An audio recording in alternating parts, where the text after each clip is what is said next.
Welcome to another folktale/fairy tale. The fairy tale we're going to do today is Rapunzel. Now I'm going to tell you the story of Rapunzel. Once upon a time, there was a man whom his wife was about to have a baby. She wanted this herb that grows in their neighbor's garden, called a Rapunzel, so badly that she became sick, leading her to believe she'll die if she doesn't eat one. Her husband snuck out to their neighbor's garden and stole a Rapunzel herb. Eventually, their neighbor, who was a witch named Dame Gothel, found out that one of her herbs was stolen and punished the man by forcing him to give her his baby. Dame Gothel raised the child as her own and named her Rapunzel, after an herb in her garden. When Rapunzel was 12, Dame Gothel blocked the door of the tower they were living in with stones, locking her up inside the tower.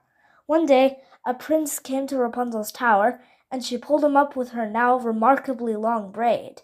Each day, when Dame Gothel was away, they would have nightly visits and come up with plans to help Rapunzel escape the tower. When Dame Gothel visited Rapunzel one day, she accidentally told Dame Gothel that she was heavier to pull up than the prince.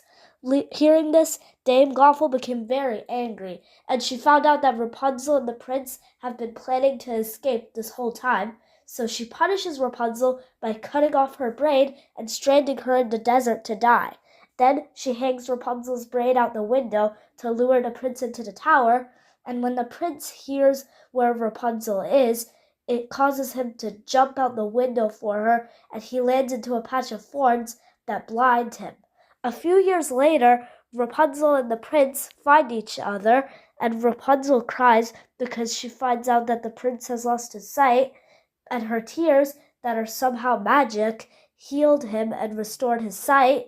And then Rapunzel and the prince were married and lived happily ever after. The end. Now I'm going to give you some information on the fairy tale Rapunzel. Rapunzel was written by German authors Wilhelm and Jacob Grimm, more famously known as the Brothers Grimm. The ending, I would say it's happy since Rapunzel and the prince got married, and the lesson is that sometimes people might need more than comfort to be happy. That was the story of Rapunzel. So if you liked this story, like and subscribe.